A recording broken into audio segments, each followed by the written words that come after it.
আমরা বিবিএস এর জন্য অ্যাপ্লাই করছি আজকে 4টা মাস, মানে 4 মাসের উপরে হয়ে গেছে। তারা কথা দিয়েছিল 2-3 মাসের মধ্যে আমাকে বিবিএস দিয়ে দিব, কিন্তু এখন পর্যন্ত আমাদের আইডিতে বিবিএসটা দেয় নাই। এবং কি যারা যে শর্তটা দিয়েছিল যে 1 লাখ ফলোয়ার 1 মিলিয়ন ভিউজ, আর ওই মাসে আমার ভিউজ আসলে হলো 100 মিলিয়ন ভিউজ আনছিলাম আমি ওই মাসে 100 মিলিয়ন। তাহলে আমারে বন্ধু বিবিএস দেয় নাই 100 মিলিয়ন, আর আমার 2 লাখ ফলোয়ার থেকে আজকে 7 লাখের উপরে ফলোয়ার, এখন পর্যন্ত বিবিএস দেয় নাই।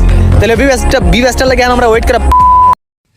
তুমি বিবাসের জন্য ওয়েট করে না, তুমি কখনোই বিবাস পাবে না।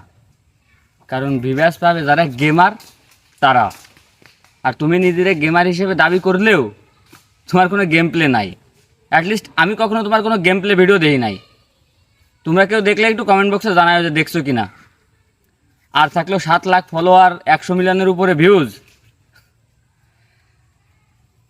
নোমান ভাইয়ের 12 লাখ ফলোয়ার, আর ভিউজের কথা নাই বললাম। সে বিবাস পাচ্ছে না, তারপরে তার যে গেম প্লে আর গেম প্লে ভিডিওর যে ভিউজ, 7 লাখ ফলোয়ার আর ভিউজ নিয়ে চলে গেছো বিবাসপাতি। আমি বলি কি, ওইসব বাজে আশা বাদ দিয়ে অন্য কাজ করো।